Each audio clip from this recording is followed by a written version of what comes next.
राधे राधे दोस्तों, मैं इलेक्ट्रोमोपैथ doctor RP. Goswami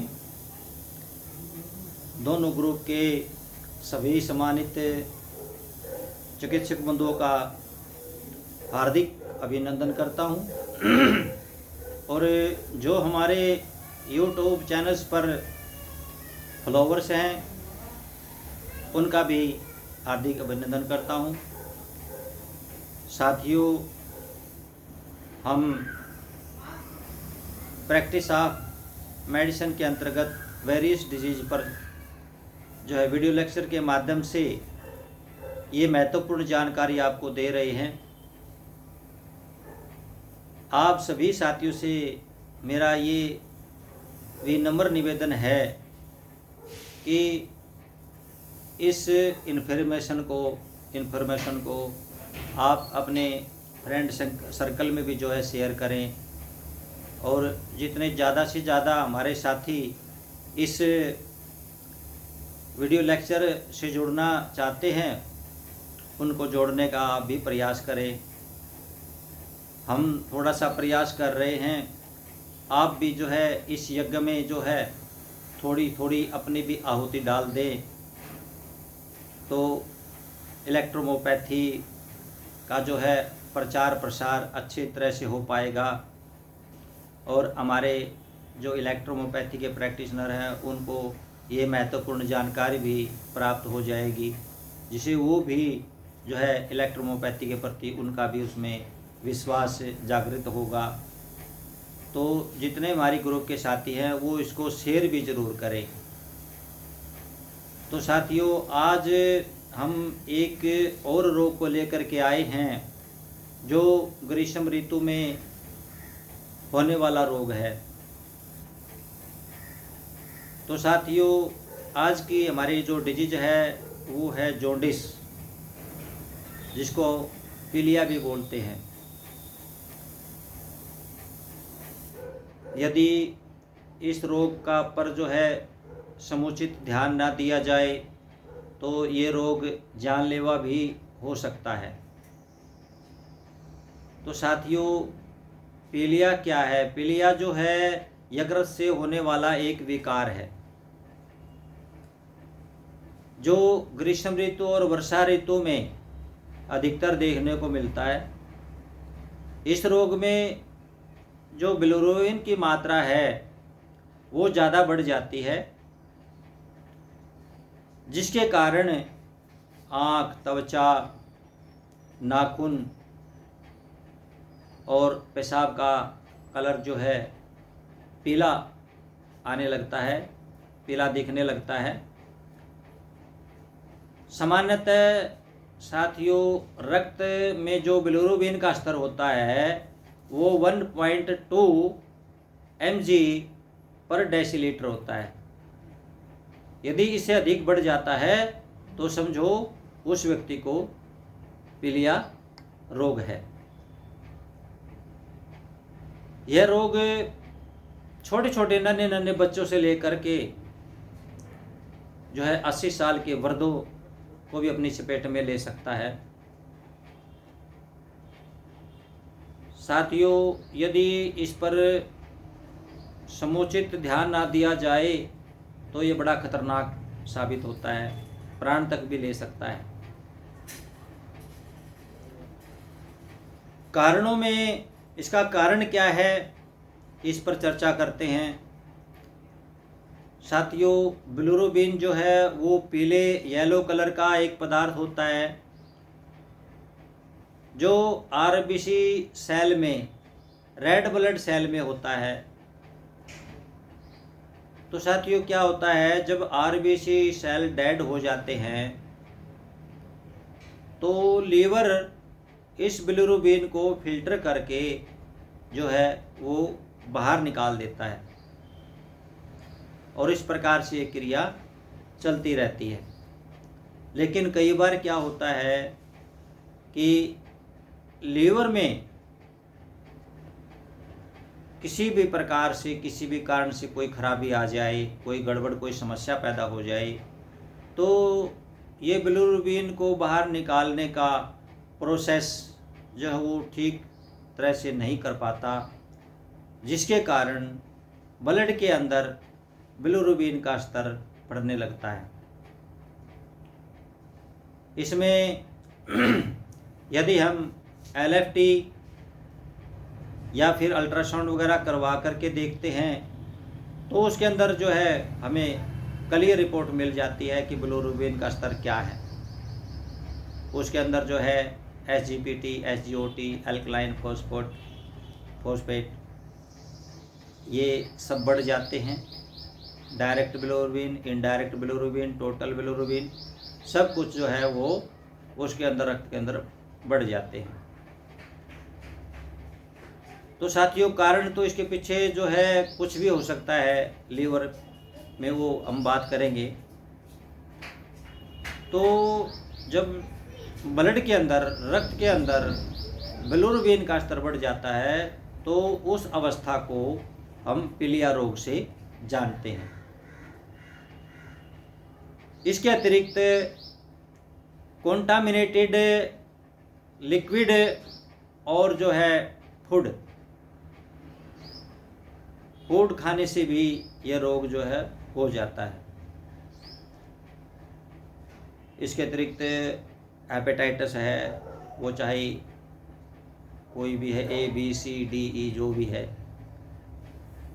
hepatitis होने से, पैंक्रियाटिक कैंसर हो जाता है उसके होने से भी, या बाइल डक्ट जो होती है उसमें अवरोध आ जाता है, किसी भी कारण से रुक जाती है,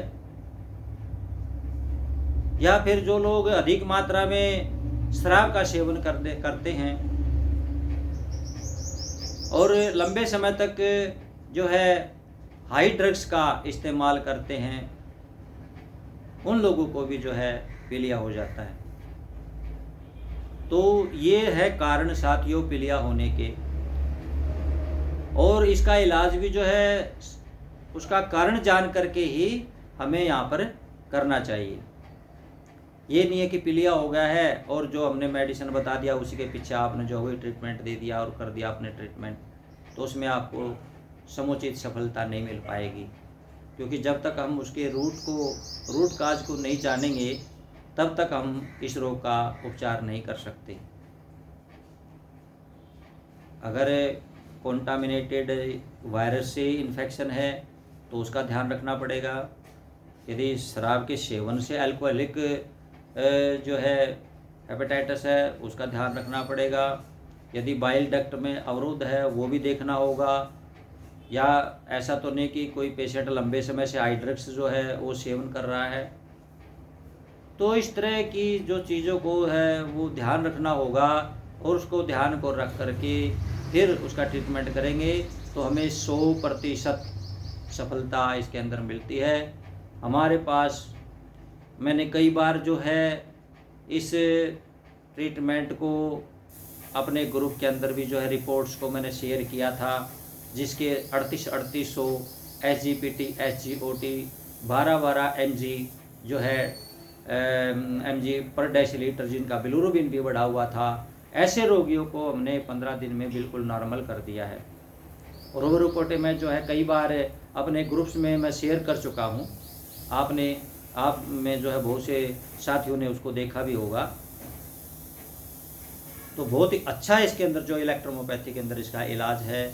तो साथियों इसके साथ साथ लक्षणों पे तो आप सभी जानते हैं कि जिसको पीलिया हो जाता है, आँखें पीली हो जाती हैं, नाखून पीले हो जाते हैं, और त्वचा भी जो है पीली हो जाती है, सब कुछ उसको पीला पीला दिखाई देने लगता है।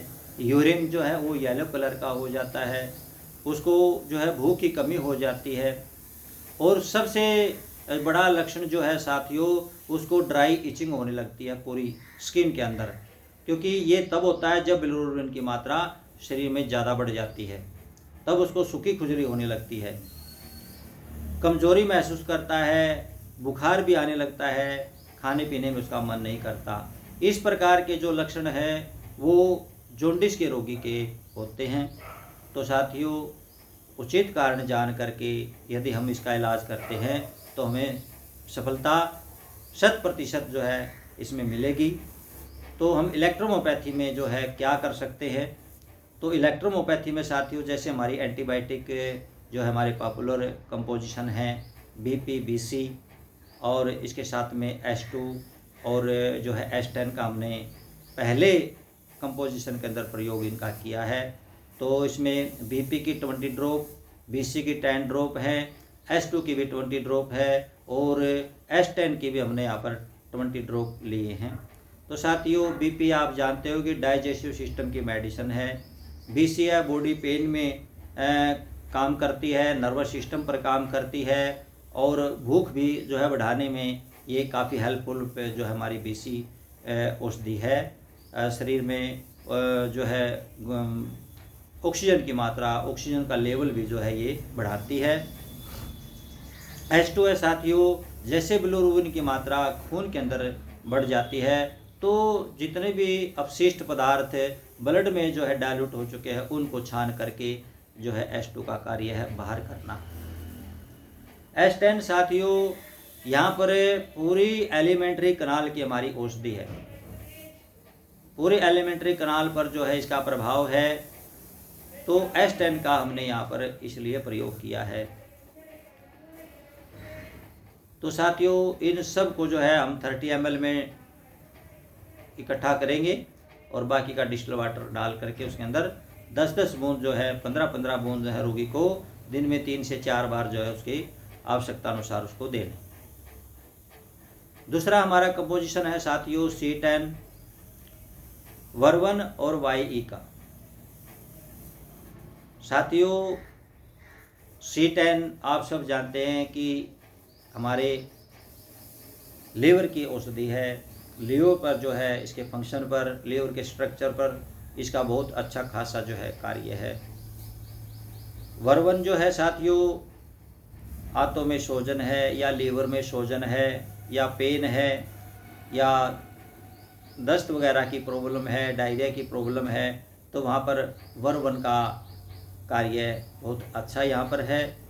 और इसके साथ साथ YE देखिए साथियों ये नर्वस सिस्टम को जो है स्लो करती है, शांत करती है और जो है ये हमारे लीवर पर भी जो है बहुत अच्छा एक प्रभावकारी औषधि के रूप में कार्य करती है। तो यहाँ पर हमने ये 3 मेडिसिन ली है C10, वर्वन और YE। इन सब की 10-10 बूंद साथियों 30 ml में डालनी है और बाकी का डिस्टिल वाटर उसके अंदर डालना है।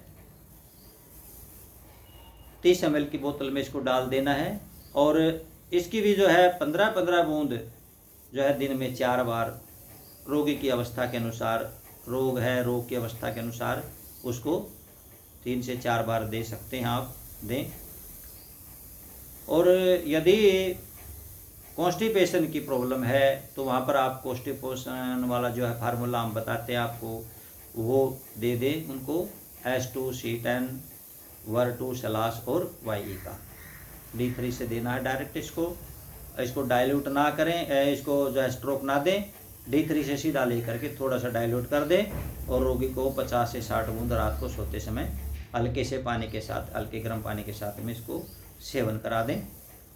और इसके साथ साथ साथियों देखिए रोगी जो है ज़्यादा घूमे फिरे ना, बेड रेस्ट करे और खाने में जो है साथियों प्रोटीन और जो कार्बोहाइड्रेट से युक्त पदार्थ हैं उनका ज़्यादा से ज़्यादा सेवन करवाएं। जैसे चावल है, दलिया है, खिचड़ी है, आलू उबला हुआ है और शकरकंदी वगैरह है, इसके अंदर जो है गुड़ है, ग्लूकोज है, चीकू, पपीता, मूली और ताज़ा गन्ने का रस इत्यादि जो है ऐसे पदार्थ रोगी को प्रचुर मात्रा में दें। तो रोगी साथियों 7 दिन से 15 दिन में बिल्कुल नॉर्मल हो जाता है। ये हमें कई बार जो है हमारे पास जो है बहुत ही आजमाए हुए जो है ये फार्मूले हैं, कंपोजिशन है। तो साथियों इस प्रकार से अगर हम उसके खान पान का ध्यान रखते हुए और इलेक्ट्रोमोपैथी में उसका इलाज करते हैं तो 100% जो है वो रोगी इसे ठीक हो जाता है। बस शर्त ये हो कि आपको रूट काज उसका जो पकड़ना है, उसका जो डिजीज़ का कारण क्या है, जो उसका मेन काज, वो आपने पकड़ना है। उसके बाद में जो है उसको इलाज करते हुए आप ट्रीटमेंट देंगे तो 100% रोगी जो है उसे ठीक हो जाएगा। तो साथियों, कुछ हमारे साथी अभी नए नए जुड़े हैं, वो डायल्यूशनों की बात करते हैं। ये देखिए, मैं उनकी ये गलती नहीं बताता हूँ, क्योंकि वो अभी नए जुड़े हैं और हम काफ़ी पुराने हो चुके हैं। जो हमारे पुराने साथी वो डायल्यूशन में कभी बात करते नहीं, नेगेटिव पॉजिटिव की। और कुछ साथी जो कहते हैं कि सर आपकी बुक है, तो हमारे पास तो बुक पहले ही है, हम आपकी बुक लेकर के क्या करेंगे, हमारे पास तो और बुक रखी हुई है। तो मेरा उन साथियों से ये परामर्श है कि जो हम अपने फार्मूले, हमारे कंपोजिशन, जो हमारा ट्रीटमेंट करने का मेथड है, वो बुक हमारे ट्रीटमेंट मेथड के अकॉर्डिंग है, ना कि जो और लोग छापते हैं उसकी तरह। और हमारे अपने एक्सपीरियंस के ही उसके अंदर जो है प्रैक्टिस ऑफ मेडिसिन के अंदर जो है ट्रीटमेंट कंपोजिशन दिए हुए हैं। देखिए, यहाँ किसी के ऊपर कोई दबाव नहीं है, कोई डायल्यूशन से करना चाहे करे, लेकिन जो हमारे साथ जुड़ना चाहता है तो वो जैसे हम आपको बताते हैं, मार्गदर्शन जैसे आपका करते हैं, आप अगर वैसे करोगे तो आपको जो है 100% उसमें सफलता मिलेगी। इसमें कोई भी जो है डाउट नहीं होना चाहिए। तो कुछ साथी जो है डायल्यूशन की बात करते हैं, मैं उनके लिए ये कहना चाहूँगा कि हमारे यहाँ पर केवल जो है D3 से 2 ml मेडिसिन हम लेते हैं 98 ml डिस्टिल वाटर में, और उसको 50 स्ट्रोक लगाते हैं। उसके बाद जो है वो अपनी क्लिनिक में उसको हम इस प्रकार से हमारी 40 मेडिसिन हो जाती है, 2 हमारे BCBP और 38 हमारी बेसिक मेडिसिन। और उन्हीं से हम जो है अपनी क्लिनिक में रोगी को 3 ड्रॉप से लेकर के 30 ड्रॉप तक, जैसे भी रोग की सिचुएशन होती है, चाहे वो नया रोग है, चाहे वो क्रोनिक रोग है, चाहे वो डिजनरेटिव रोग है, कोई भी हो, उसके अनुसार हम जो है 3 ड्रॉप से लेकर के वहाँ पर 30 ड्रॉप तक हम मेडिसिन मिलाते हैं, और रोगी को उसमें से 10-10 बूंद या 15-15 बूंद जैसी भी आवश्यकता होती है उसको बताते हैं, उसको देने के लिए। तो मैं उम्मीद करता हूँ कि जो हमारे नए साथी हैं वो इस कॉन्सेप्ट को आज ज़रूर समझ लेंगे और आगे जो है इस तरह की जो है पोस्ट वगैरह वो ना डालें। और जो साथी नए हैं, मैं उनको यही सलाह दूंगा कि पहले आप जो है हमारी न्यू EH बुक जो है master guide of new EH beginner है, वो आप एक बार ज़रूर पढ़ लें, क्योंकि उसके पढ़ने से जो आपको मार्गदर्शन होगा उसके बाद आपकी कोई शंका किसी प्रकार की नहीं रहेगी। तो साथियों, आज के लिए बस इतना ही। राधे राधे।